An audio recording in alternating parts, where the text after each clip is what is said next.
안녕하세요. 백두산 금융연구소의 백두산입니다. 2월 28일 화요일 오후 4시 6분입니다. 영상 녹화 일정부터 좀 먼저 말씀드리겠습니다. 내일이 3일절이라 쉬는 날이죠. 그죠? 그래서 근데 아무튼 오늘 밤 미국 증시는 정상적으로 합니다. 그래서 내일 아침 영상 정상적으로 녹화하고요. 그리고 한국 증시 휴장이니까 내일 저녁 영상은 없고 목요일 날은 제가 좀 놀러 나가 있습니다. 그래서 목요일 날 아침은 아마 핸드폰으로 좀 녹화를 해야 될 것 같아요. 좀 불편하시더라도 양해 좀 해주시고 제가 그리고 목요일날 저녁에 집에 돌아옵니다. 그래서 아마 저녁에 조금 녹화가 좀 늦을 것 같은데 그래도 아마 집에서 녹화하지 않을까 싶고요. 그래서 이 정도 말씀을 좀 드리면 될 것 같습니다. 하여튼 내일 3일절인데 잘 놀고 오시고요. 오늘 마감 내용 좀 살펴보도록 하겠습니다. 뭐 특별한 일 없었죠, 그죠? 미국 증시가 금요일 날의 움직임을 이렇게 되돌리면서 다들 세계 증시 되돌림 나타나고 있다라는 거, 일제히 되돌림 나타나고 있습니다. 어제는 일제히 하락했고 오늘은 일제히 상승하고 있다. 뭐이 정도 보시면 되겠습니다. 근데 뭐 아직까지 특별한 뭐 드릴 만한 이야기는 없습니다. 기술적 반등에 불과합니다. 아직까지는요. 그래서 뭐 그냥 일단 뭐 지켜봐야 되는 거고 말씀드렸다시피 재료는 다 나왔단 말입니다. 그죠? 이 1월 달에 전 세계 주식시장이 엄청나게 많이 올랐었는데 이거 꺾는데 결국 한 달이 걸렸어요. 한 달이 걸려서 이제는 꺾이긴 꺾였는데 사실 이제서야 막 꺾인 겁니다. 이제서야 막 꺾인 거라서 이 말씀드렸다시피 어떤 시세의 시작은 좀 약할 수 있다라는 거. 막 시작부터 야, 얘 대폭락이다 하면서 아무리 대공황이라도 시작부터 막 시세가 막 10%씩 폭락하고 그런 거 아니죠. 그죠? 짜불 빠지다 마지막에 쿵 하고 빠지는 거죠. 그죠? 이런 것들 좀 생각해 보셔야 되겠고 지금은 김치국 먹을 때는 아니다. 이제서야 좀 꺾이나 마나 이런 상황이라고요. 심지어 아직도 안 꺾인 데도 있습니다. 이 꺾인 데가 오히려 좀 드물죠. 미국 증시 꺾였고 코스피가 좀 꺾여 있고 이 정도 모습입니다. 아직 뭐 일본, 뭐 중국, 뭐 유럽 얘네는 아직도 잘 버티고 있단 말입니다. 그러니까 아직은 지금은 좀 너무 김치국 먹을 때는 아니다. 좀 차분하게 보셔야 되겠고요. 아직까지 꺾이지 않은 증시들이라면 위쪽으로도 볼 수 있다는 얘기입니다. 이런 증시들은요. 꺾인 친구들은 아래쪽으로 보는 게 맞지만 아직 안 꺾이고 버티고 있다면 얘네들은 심지어 위쪽으로도 볼 수 있는 근거가 있겠죠. 그죠? 그러니까 지금 여전히 조금 좀 뭐가 색깔이 좀 애매합니다. 근데 뭐 근데 어쨌든 뭐 일단 미국 증시가 꺾였고 가장 민감하게 세계 증시에 가장 민감하게 반응하는 한국 증시 코스피가 좀 꺾여 있으니까 뭐 그래도 일단 그 아래쪽으로 뭔가 좀 볼 수 있는 그런 상황이기도 하죠. 그래서 계속해서 좀 애매한 뭐 그런 느낌이 있지만은 그래도 일단 뭐 슬슬 꺾이고 있긴 합니다. 꺾일 만한 재료가 나와 있기도 하고요. 네. 그죠? 뭐 생각해 보시면 1월 말 2월 초부터 해가지고 뭐 디스인플레이션이나 어쩌고 저쩌고 하면서부터 시작이 그 디스인플레이션 선언하면서 증시가 고점을 쳤고 2월 2일 날 미국 증시 기준으로 고점을 쳤고 그 뒤로 아무튼 이 방향을 꺾는데 한 달 지금 거의 걸린 겁니다. 한 달 걸려서 방향 꺾었어요. 그동안 이거 방향을 꺾기 위해서 정말 많은 일들이 있었습니다. 그죠? 각종 지표들이 몇 번 연속해서 막 좋게 나오고 이러니까 이제서야 긴축으려 하면서 조금 빠진 거란 말이죠. 하여튼 앞으로 어떻게 될지 잘 봐야 됩니다. 김치국 먹을 땐 절대 아니다라는 거. 이 정도를 이야기해 드릴 수 있을 것 같고요. 그래서 아무튼 재료는 뭐 긴축우려다 그죠? 긴축우려긴 긴축우려인데 2년물 국채 금리가 지금 이 박스권을 뚫고 올라간 상황이기 때문에 이제 앞으로 뭐 계속 잘 봐야 되겠죠, 그죠? 그래서 지금까지 이 시장이 한 달 동안 빠졌던 거 하고 앞으로의 움직임은 좀 다를 수 있다라는 거 우리 생각을 좀 해봐야 되겠죠. 2년물 국채 금리가 본격적으로 위쪽으로 올라가 있으니까 이제는 예전의 긴축 우려와 다를 것이다. 이제는 뭐 진짜가 시작될 수 있지 않겠느냐 이런 생각 해볼 수 있다 말씀드렸죠. 그래서 계속해서 2년물 금리 잘 봐야 된다 말씀드리고 달러, 2년물 금리 이런 것들 다시 작년처럼 긴축 우려하는 그런 모습이 나타나는지 잘 봐야 된다 이런 이야기 드려봤습니다. 뭐 맨날 하는 이야기니까 뭐 여기 정도까지만 이야기하고요. 뭐 다른 거 뭐 특별히 뭐 체크할 만한 것도 없습니다. 뭐 그냥 평상시처럼 그냥 이제 차트 좀 살펴보고 그렇게 마칠게요. 뭐 예를 들면 유럽 증시 뭐 오늘 아침에 봤죠? 오늘 아침에 봤습니다. 뭐 보시다시피 그 박스권이라고요. 아직도 꺾인 건 아니죠. 그러니까 얘는 여전히 위쪽으로 베팅할 수 있는 그런 상황입니다. 위쪽으로도 베팅할 수 있고 아래쪽으로도 볼 수 있고 뭐 그런 상황이에요. 그리고 뭐 중국 증시 오늘 어떻게 마감했나 보니까 오늘 또 조금 올랐죠. 근데 조금 올랐더라도 일단 뭐 그렇게 큰 의미는 없다라는 거.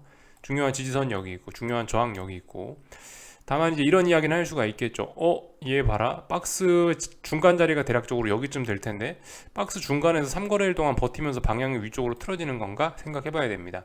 얘가 만약 위쪽으로 이렇게 올라간다라고 하면 여기서 위쪽으로 올라간다라고 하면 박스권이 뭐예요? 아래 터치하고 위에 터치하고 아래 터치하고 위에 터치하는 건데 아래 터치하고 위에 터치했는데 중간 터치했으면은 박스권 뚫고 올라갈 수도 있다는 거죠. 잘 봐야 됩니다. 이런 변화 정도를 보시면 될 것 같고요. 위안화 같은 것도 좀 봐야 되겠죠. 지금 저렇게 중국 증시가 오늘 오른 거는 7위안 싸움을 하고 있기 때문에 그런 겁니다. 그죠?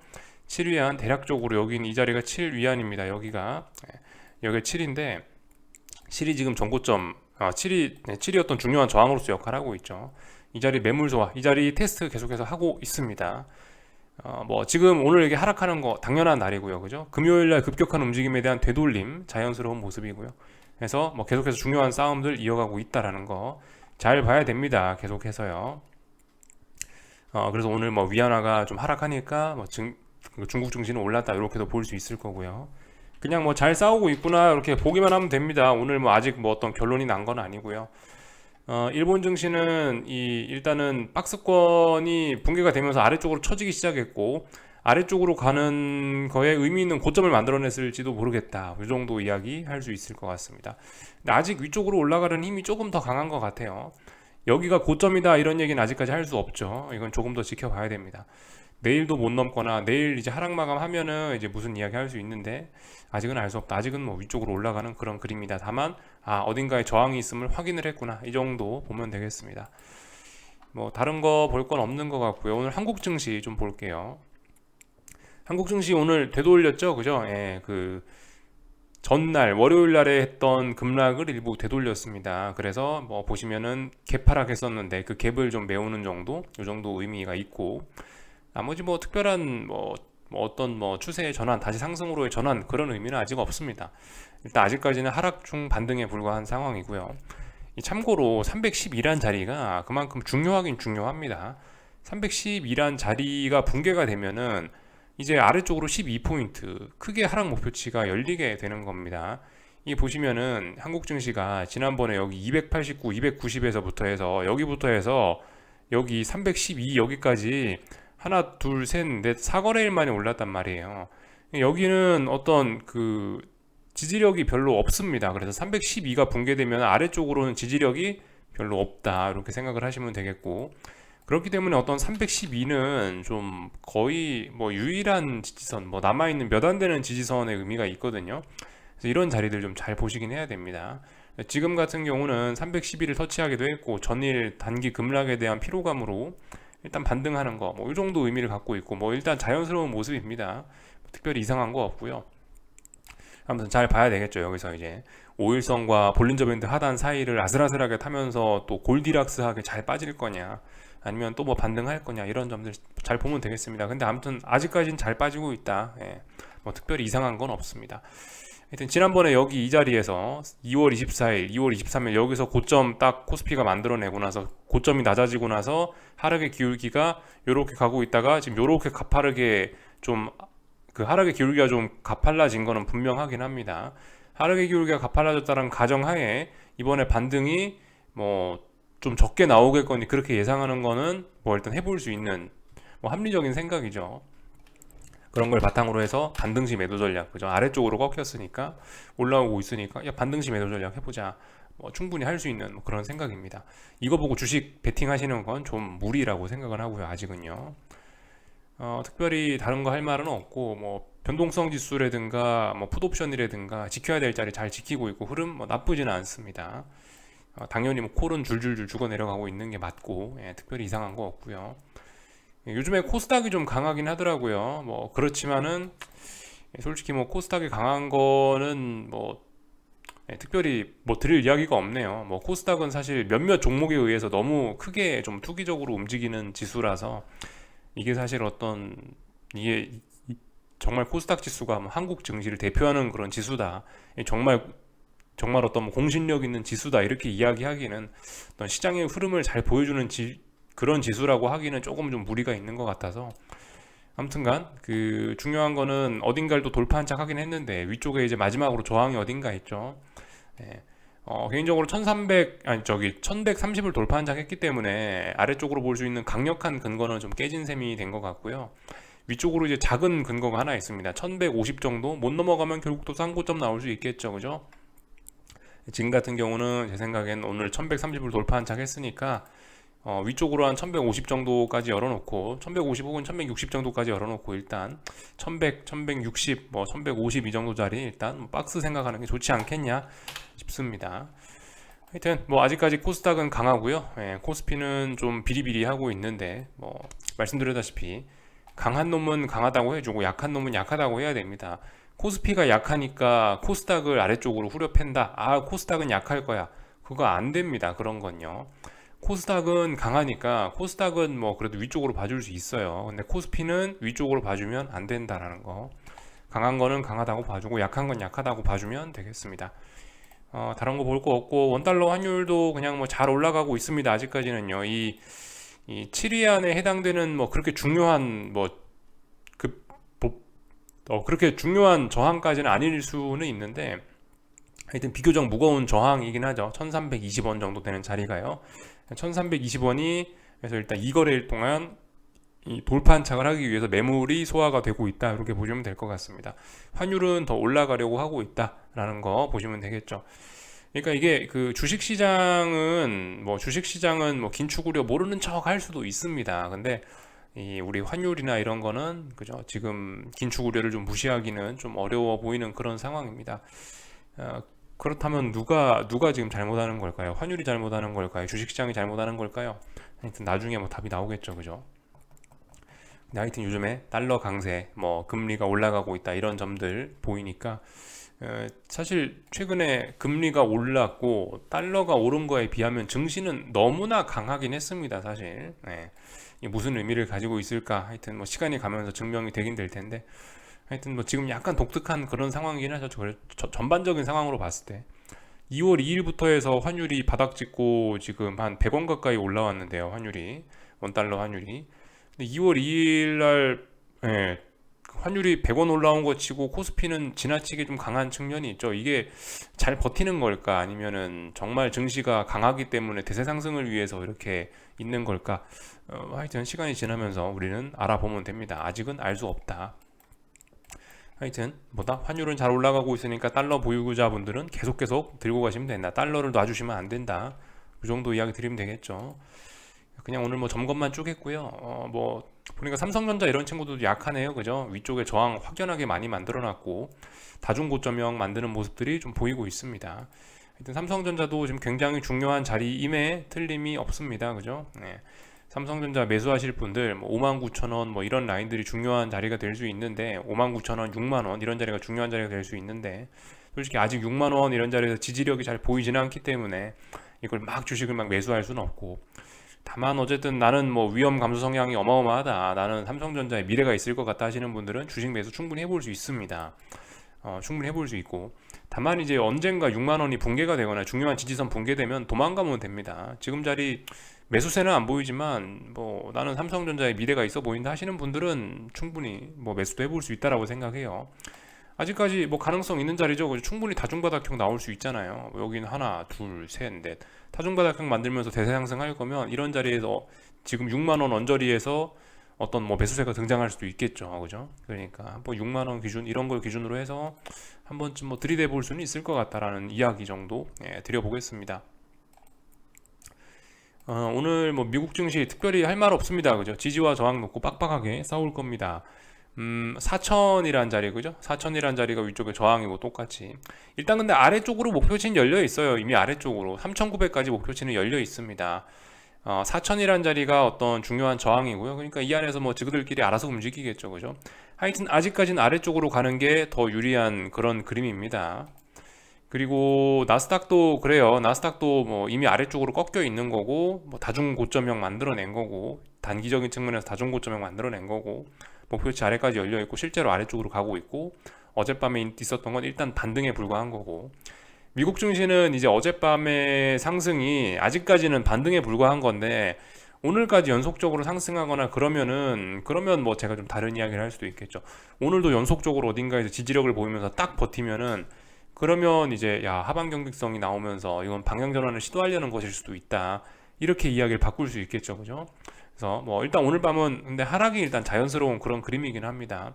일단 하락이 자연스러운 그림인데 만약 하락을 하지 않는다면 그러면 이제 반대로도 제가 충분히 이야기를 할 수 있다라는 거 말씀을 드렸고요. 뭐 나머지는 특별한 거 없죠. 그죠? 그 맨날 말씀드리는 거 그런 것들 중요한 싸움들 잘 보시면 됩니다. 2년물 금리가 이 중요한 자리를 돌파한착을 했는데 이거 레벨업 굳히기 지금 하는 과정입니다. 잘 굳어갈지 아니면 다시 아래로 내려올지 잘 봐야 됩니다. 저는 개인적으로 이미 이 위쪽에 돌파한착한 거 이거는 일단 기정사실이라고 받아들이고 있긴 한데요. 그래도 이 올라간 게 이게 속임수일 수도 있으니까 그래도 일단 아직까지는 조금 더 지켜보자라 말씀드리고 있는데 지금 상황으로 봐선 속임수일 것 같진 않아 보이고 일단 잘 버티고 있습니다. 그래도 조금 더 지켜보자고요. 달러 인덱스도 그렇죠. 105 자리가 어떤 중요한 저항입니다. 105 대략적으로 여기 이날 종가와 시가가 몰려있는 이 자리가 중요한 자리인데요. 이 자리가 붕괴가 되면서 이게 달러가 이렇게 슈팅이 나왔었죠. 지나고 나서 보니까 여기 이 자리 이렇게 하락했던 이게 결과적으로 언더 슈팅이었죠. 슈팅했던 자리는 다음번에 되돌렸을 때 금방 되돌렸던 거고요. 다시 이제 105까지 올라왔습니다. 이제 여기서부터가 본격적으로 중요한데 뭐 물론 달러 인덱스 같은 경우는 2년물 금리보다는 다소 지금 약한 모습. 2년물 금리는 어떤 중요한 저항을 시원하게 넘어가서 이 위에서 싸우고 있는데 근데 얘는 아직 그 105라는 저항을 시원하게 넘어가지 못하고 그 아래에서 싸우고 있습니다. 뭐 물론 이것도 돌파한착하고 있는 그런 과정으로 봐줄 수 있기 때문에 일단 위쪽으로 계속 올라가고 뭐 이런 그림이라고 봐줄 수 있긴 한데요. 하여튼 이 105에 대한 싸움, 돌파한착을 위한 힘겨운 싸움을 벌이고 있습니다. 우린 이 부분을 좀 주목해봐야 되겠죠. 금리가 오르고 달러가 올라가면 증시가 떨어지는 이거 어디서 많이 보던 그림이죠, 그죠? 이런 그림이 또 나올지 잘 보자고요. 굉장히 중요한 자리입니다. 그래서 지금 이 105에 대한 이런 싸움들이 다양한 데 영향을 미치겠죠. 중국 위안화의 뭐 7위안 싸움, 뭐 아니면 엔화 뭐 138엔이었나? 138엔 자리에 대한 중요한 저항 테스트 이런 것들에 대한 결과가 여기 다 달려 있습니다. 105자리 돌파한착하면은 이제 뭐 엔화도 138 넘어갈 거고 위안화도 7 넘어갈 거고 원달러 환율도 1320원 시원하게 넘어갈 거고 이런 모습들이 나타날 수 있으니까 잘 봐야 되겠죠. 하여튼 이런 점들 보시면 되겠습니다. 이 변동성 지수들은 뭐 똑같이 그죠? 변동성 지수들은 22.8 넘어가는지 맨날 그거 보시면 됩니다. 그래서 뭐 여기까지 할게요. 궁금한 거는 리플 남겨주시고요. 참 저기 이거 그 국제유가 이런 것도 좀 잘 보시긴 하셔야 됩니다. 국제유가가 지금 보시면은 이렇게 지금 박스권입니다. 아직은요. 박스권이라는 이야기는 뭡니까? 사실 정확하게 이야기한 박스권은 아니고 어떤 뭐 삼각 수렴형 이렇게 이야기할 수 있습니다. 정확하게 이야기하면요. 이거 위든 아래쪽으로든 다 볼 수 있다는 거예요. 여러분들의 꿈을 한번 펼쳐보세요. 전 잘 모르겠습니다. 근데 일단 그 여러 가지 생각해 볼 점은 있긴 있죠. 이 달러 강세 일단은 지금 달러 강세가 지속되고 있다는 점, 달러 강세가 좀 지속되고 있고 긴축 우려 이런 점들이 영향을 미쳐서 일단 그런 점들은 달러 강세는 일단 유가에 안 좋은 요인입니다. 그죠? 유가가 떨어지는 요인이에요.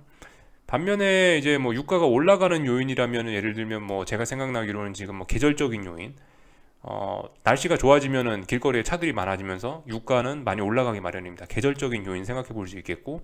혹은 뭐 전쟁이 뭐 우크라이나 전쟁 이런 것 때문에 뭐 수급이 꼬이는 거 이런 것도 생각을 할 수 있겠고 하여튼 어느 쪽으로도 다 베팅할 수 있습니다. 저는 모르겠습니다. 어디로 갈지 저는 어디로 갈지 도무지 잘 모르겠는데 얘도 일단은 하락 추세였는데 지금 하락 추세를 멈춰놓고 얘도 지금 방향성 고민하고 있어요. 이거 어느 쪽으로든 베팅할 수 있습니다. 관심 있으신 분들은 잘 보시고 위쪽이든 아래쪽으로든 가면 굉장히 많이 갈 거거든요. 이런 것도 좀 한번 고민해 보시면 좋을 것 같고요. 참고로 유가가 여기서 위로 올라가면은 인플레 큰일 나겠죠, 그죠? 사실 지금까지 인플레가 많이 잡혔는데 이 잡힌 많은 대부분의 원인은 뭐예요? 국제유가하고 가스값이 떨어졌다는 거. 얘네가 이 물가 지표를 잡은 데에 얘네가 인플레와의 싸움에서 지분이 가장 크단 말이에요. 걔네 덕분에 하락을 한 건데 만약에 유가가 다시 올라간다. 여기서 다시 오르면은 위쪽으로 거의 뭐 100달러 부근까지 또 한번 열리긴 하는 거거든요. 그러니까 얘가 다시 위로 오르면 CPI 떨어졌던 거 말짱 도루묵 될 수도 있다. 생각 좀 해보시긴 하셔야 되겠죠. 그런 점들 다양하게 생각해 볼 수 있습니다. 저는 어떻게 될지 일단 모르겠는데 저는 일단 아무 생각 없이 그냥 지켜보고 있습니다. 그리고 천연가스 결과적으로 중요한 라인 돌파 한착했네요. 그죠? 이제는 위쪽으로 보실 근거가 있고 이거 위쪽으로 일단 보는 게 맞긴 맞을 것 같습니다. 이거 더 이상 아래쪽으로 보면 안 되겠죠. 중요한 저항이 여기였는데 여기 돌파 한착했잖아요. 그죠? 물론 이제 중요한 라인 돌파 한착했기 때문에 다소 뭐 어느 정도는 이 자리에 대한 신뢰도를 테스트하면서 버벅버벅 할 수 있을 거라는 생각은 드는데요. 중요한 저항 돌파 한착했고 여기 10거래일 동안 못 넘었던 저항이란 말이에요. 그러니까 이거 돌파 한착했다는 이야기는 아래쪽으로 보면 안 된다라는 이야기를 할 수가 있겠습니다. 이거 특히 천연가스 같은 경우는 정말 추세가 무서운 종목이기 때문에 이거 지금 일단 위쪽으로 빠질 때도 워낙 많이 빠졌기 때문에 솔직히 스프링이 눌리고 눌린 상황이거든요. 튀어오를 때도 상당히 급하게 튀어오를 수도 있습니다. 이런 거 좀 조심하셔야 돼요. 그러니까 아무튼 이걸 제가 보여드리는 거는 여러분들이 뭐 계속해서 말씀드리지만 제가 천연가스에 투자하라고 지금 이 종목을 보여드리는 게 아니에요. 가능한 이런 건 안 하는 게 좋습니다. 이거 변동성이 이거 오늘 7% 올랐단 말이죠. 어제 가스값이 이거 하루에 7%씩 움직이는 거 이거 이런 거 하시면은 하여튼 스트레스가 어마어마합니다. 이런 거는 너무나 좀 위험한 자산이죠. 차라리 뭐 주식이나 이런 게 더 안전할지도 모르겠어요. 천연가스 굉장히 위험한 변동성이 굉장히 큰 자산입니다. 하루에 10%씩 움직이는 게 뭐 흔하게 일어나는 일이다 보니까 좀 조심하셔야 되지 않겠나 싶습니다. 이런 거 하시면 자기 수명을 깎아먹을 수 있으니까 좀 하여튼 이런 거는 어떤 공부 차원에서 제가 말씀만 드리는 거지 하라는 거는 아닙니다. 하시고 싶으시면 하시는데 하여튼 뭐 그렇다라는 거. 뭐 구리값 이런 거는 뭐 박스권이 아니네요. 이 아래쪽으로 짜불짜불 가고 있네요. 이거 어느덧 중요한 지지선 부근까지 내려왔네요. 한 3.9, 3.8 정도가 중요한 지지선입니다. 구리값이 아래쪽으로 내려오고 있네요. 이런 거는 중국 증시의 약세 요인이 될 수도 있겠죠. 이 정도 생각하시면 될 것 같습니다. 중요한 지지선 앞두고 있어서 또 만만치 않게 이 자리에서 싸우긴 싸워야 되겠지만 그래도 얘도 방향을 틀긴 했네요. 대단합니다. 이런 것만 봐도 위안화가 좀 약세 요인일 수도 있겠다라는 생각이 좀 들긴 드네요. 그죠? 여기까지 하겠습니다. 궁금한 거 리플 남겨주시고요. 내일 아침에 뵙도록 하겠습니다. 여기서 마치겠습니다.